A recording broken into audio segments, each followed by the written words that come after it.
वरुणस्तमे प्रजापतिष्टमगिन्द्रस्तमे अगुंसस्तमे रश्मिस्तमेताभ्यस्तमे दिव्यस्तमौभागुंसस्तमे कलिजावस्तमैन्द्रवादवस्तमे శివశక్తి సమారంభాం భాస్కరాచార్య మధ్యమాం అస్మత్ శ్రీనాథ పర్యంతాం వందే గురు పరంపరాం. చిదంబర క్షేత్రాన్ని దర్శించడం ద్వారా, తిరువారూరులో జన్మించడం ద్వారా, కాశీలో మరణించడం ద్వారా, కేవలం అరుణాచలాన్ని తలుచుకోవడం మాత్రం చేతనే ముక్తి పొందడం అనేది, సూర్యుడు తూర్పున ఉదయించడం అనేది ఎంత నిజమో, కేవలం అరుణాచలాన్ని స్మరించడం మాత్రం చేతనే ముక్తి పొందడం అనేది అంత నిజం. ఇది తథ్యం. పంచభూత క్షేత్రాల్లో అగ్నిస్థలంగాను, మణిపూరక స్థలంగాను కేవలం స్మరించినంత మాత్రం చేతనే ముక్తిని ప్రసాదించే మహాశక్తి కలిగి విరాజిల్లుతున్నటువంటి క్షేత్రం అరుణాచలం.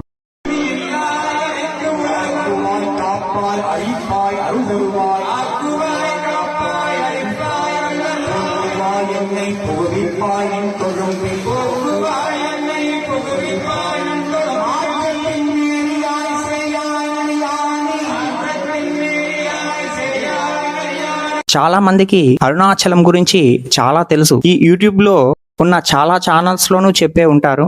అయితే ప్రత్యేకించి కొన్ని ముఖ్యమైనటువంటి విషయాలను అందరూ గిరి ప్రదక్షిణ చేయబోతారు ఇంకొన్ని రోజుల్లో.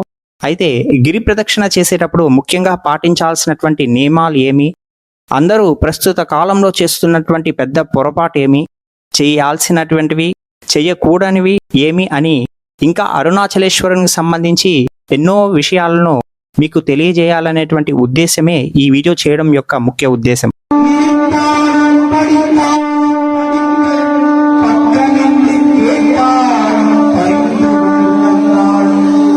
గర్భాలయంలో వేడి శక్తి గురించి చెప్పాలి అంటే, అర్ధ మండపంలో కూర్చుంటారు చాలా మంది అభిషేకానికి. అందరూ ప్రత్యక్షంగా అది అనుభూతి చెంది ఉంటారు.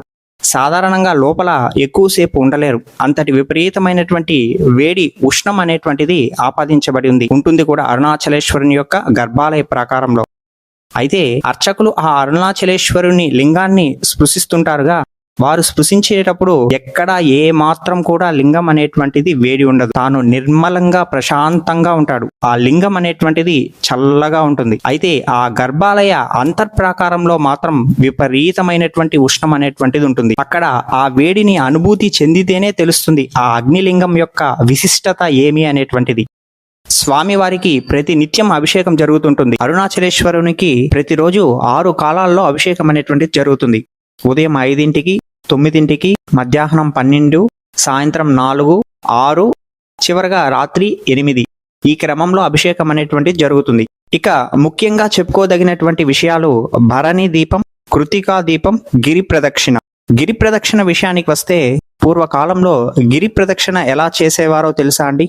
విభూదిని ధరించి రాజగోపురం నుండి ప్రారంభించి తిరిగి రాజగోపురం దగ్గరికి వస్తే ఒక ప్రదక్షిణ పూర్తి చేసినట్టు. ముఖ్యంగా గిరి ప్రదక్షిణ సమయంలో పాటించాల్సినటువంటి నియమాలు ఏమి అంటే, రాజగోపురం దగ్గర ప్రారంభించిన ప్రదక్షిణ తిరిగి రాజగోపురం దగ్గరకు వచ్చే వరకు ఎవ్వరూ ఎవరితో మాట్లాడకూడదు. ఇదిదా ముఖ్యంగా చెప్తారు. గిరి ప్రదక్షిణ సమయంలో కేవలం మనసు శివుని మీదనే లగ్నం చేయాలి తప్ప పక్కన వచ్చేటువంటి వారితో ఊరి విషయాలంతా మాట్లాడుతూ వెళ్తుంటారు. మీరు అలా తిరువన్నామలై వచ్చి మాట్లాడుకుంటూ వాకింగ్ చేయాల్సినటువంటి అవసరం ఏమండి? మీ ఊర్లో వాకింగ్ చేయడానికి స్థలం లేదా ఒక 14-15 కిలోమీటర్లు అక్కడ చేయలేరని చెప్పి అరుణాచలం వచ్చి వాకింగ్ చేస్తారా? అలా చేస్తే మీ ఊరిలో నడవడం ఒకటే, అరుణాచలం వచ్చి నడవడం ఒకటే, రెండింటికి భేదం లేదు. గిరి ప్రదక్షిణ గురించి సోషల్ మీడియాలో ప్రచారం చేస్తున్నారు, చాలా సంతోషం. అలాగే పాటించాల్సినటువంటి నియమాలు కూడా చెప్తే చాలా మందికి ఉపయోగపడుతుంది. ప్రజెంట్ ట్రెండింగ్ ఎలా అయిపోతుంది అంటే, దారి పొడవునా నానా మాటలు మాట్లాడుకుంటూ వెళ్ళడమే. ఎంతమంది ఈ నియమాన్ని పాటిస్తున్నారండి? గిరి ప్రదక్షిణ నియమావళిలో మొదటి నియమం ఇదే ఉంది, ఇదే పాటించడం లేదు.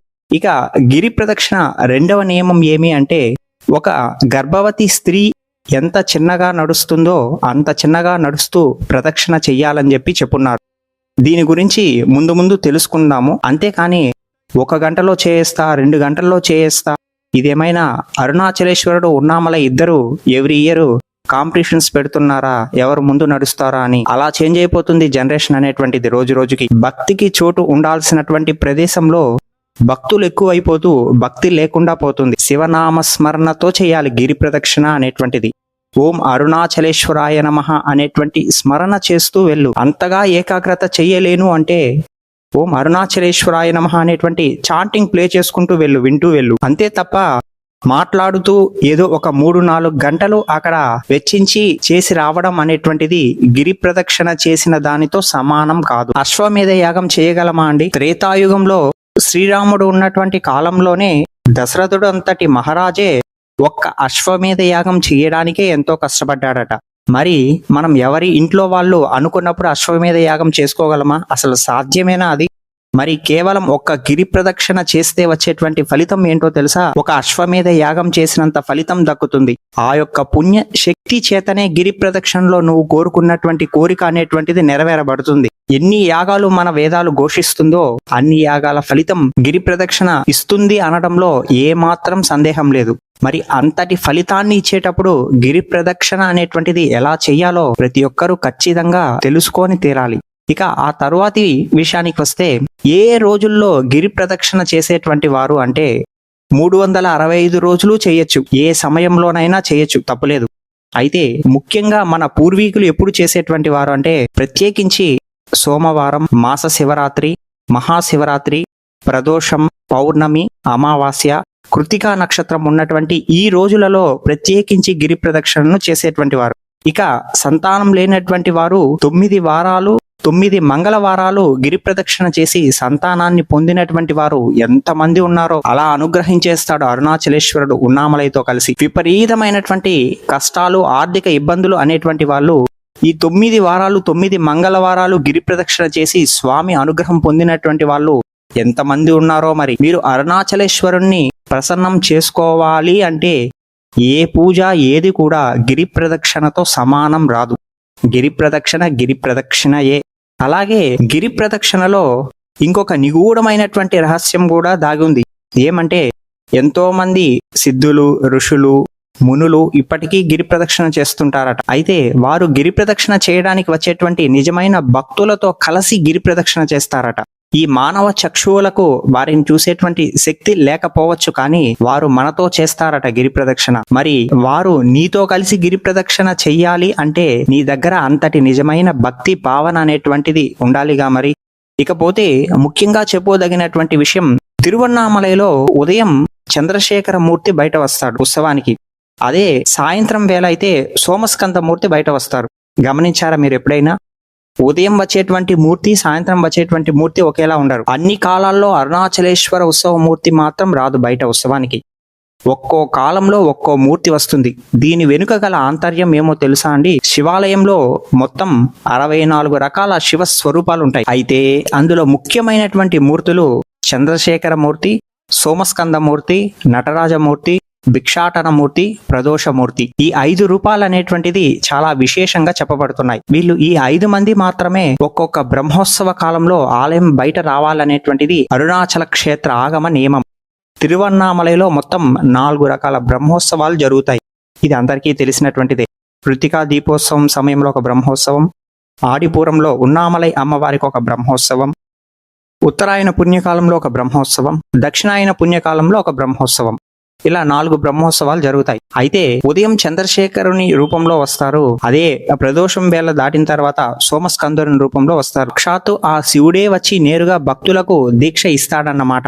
ఆలయానికి రాలేనటువంటి భక్తులంతా ఉంటారు, వృద్ధాప్యం వల్లనో లేక అనేక కారణాల చేతనో. అందుకోసమే ఆయన భక్తుల దగ్గరకు వచ్చి సాంబవి దీక్ష అనేటువంటిది ఇస్తాడు. దీనికి ఉదాహరణ నయన దీక్ష. దీనినే నయన దీక్ష అని అంటారు. అందుకే ఆయన ముఖం, ఆయన దృష్టి అనేటువంటిది మన పైన పడాలి. ఒక ఆలయంలో ఆ మూర్తి ముందు మనం నిలబడ్డాము అంటేనే ఆ మూర్తి దృష్టి శక్తి మన పైన పడుతున్నట్టు, ప్రసరించినట్టు. అదే నయన దీక్షకి ఉదాహరణ. దీన్నే నయన దీక్ష అని అంటారు. అందుకే ఖచ్చితంగా వెళ్ళాలి ఆలయానికి. ఇక తిరువన్నామలై అరుణాచలేశ్వరుని ఆలయం లోపల సమాధులు అనేటువంటి కాన్సెప్టే లేదని చెప్పి చెప్తున్నారు ఆలయ అర్చకులు. ఆలయంలో ఎవరి సమాధులు కూడా లేదు అని చెప్పి అంటున్నారు. ఇక అరుణాచల క్షేత్రంలో ముఖ్యమైనటువంటి విశేషం ఏమి అంటే, అరుణాచల క్షేత్రంలో సంవత్సరంలో కార్తీక పౌర్ణమి రోజు కృతికా నక్షత్ర సమయంలో ప్రదోష వేళలో ఆలయం లోపల జరిగే ఆ ఒక్క నిమిషంలో జరిగేటువంటి పనులలోనే ఉంది అరుణాచల క్షేత్ర రహస్యం మొత్తం దాగి ఉంది. ఒకే ఒక నిమిషం అంతే. ఇంతకీ అక్కడ జరిగేటువంటి విశేషం ఏమి అంటే, కార్తీక పౌర్ణమి రోజు సాయంత్రం కృత్తికా దీపం వెలిగించేటువంటి సమయంలో అర్ధనారీశ్వరుడు అలా కేవలం ఒకే ఒక నిమిషం మాత్రమే అలా ఆలయం నుండి వచ్చి మళ్ళీ లోపలికి వెళ్ళిపోతారు. అర్ధనారీశ్వరుడు వచ్చినటువంటి తర్వాతే కృత్తికా దీపం అనేటువంటిది వెలిగిస్తారు. ఆ తర్వాత కొండపైన దీపం వెలిగిస్తారు. అలా ఎందుకు కేవలం ఒక నిమిషం మాత్రమే వచ్చి దర్శనమిచ్చి వెళ్ళిపోతారు అర్ధనారీశ్వరుడు అంటే, దాని వెనుక గల ఆంతర్యం ఏమి అంటే భరణీ దీపం.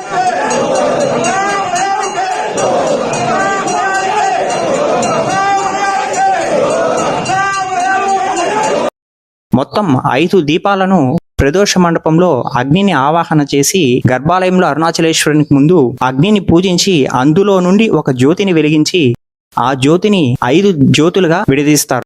శివుని యొక్క 5 ముఖాలకు గుర్తుగా ఈశానం, అఘోరం, వామదేవం, సద్యోజాతం, తత్పురుషం.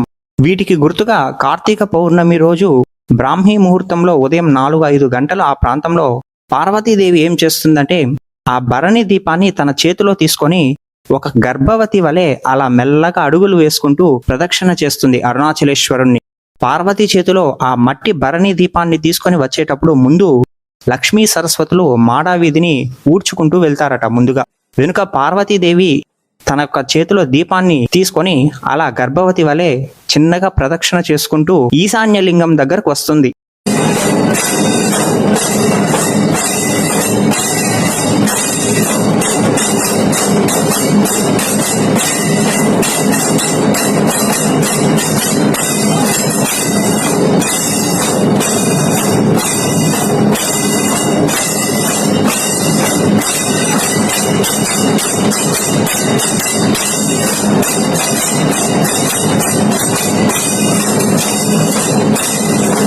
ఈశాన్య దిక్కు దగ్గరికి. అప్పుడు అరుణాచలేశ్వరుడు వృషభ వాహనంలో సాక్షాత్కరించి పార్వతీదేవికి తనలోని సగ భాగాన్ని ఇస్తాడు అర్ధనారీశ్వరునిలాగా.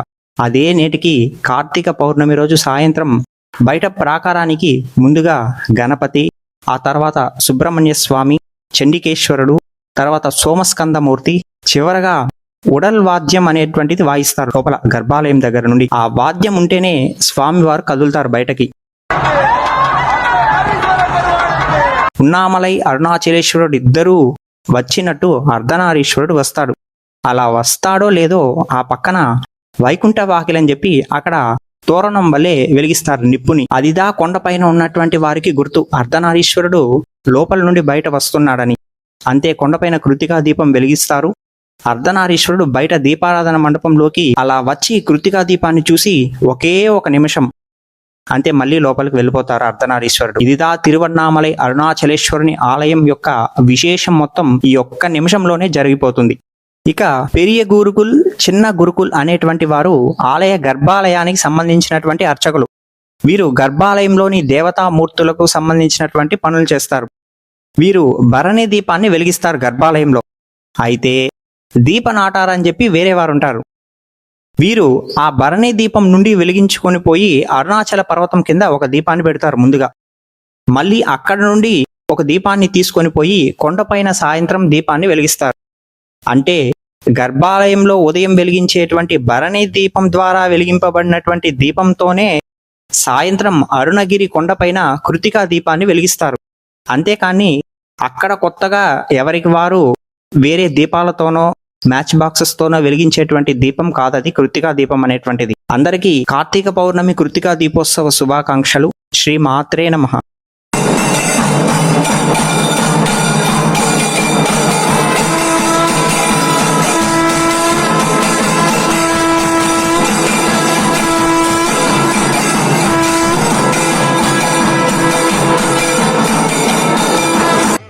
அளவில்லாமல் சிவன் அடி வளர்ந்திட அதனை கண்டவர் யாரும் இல்லை. அக்னி ரூபமாய் முடி வளர்ந்திட கண்டதாய் சொன்னதுண்மை இல்லை. அடியும் முடியுமே கண்டெழுந்தவர் ஐயனை விட்டு வந்ததில்லை. அறிவாய் மனமின் சொல்லை சிவனுக்கென்றொரு எல்லை ஆதி அந்தமாயில்லை.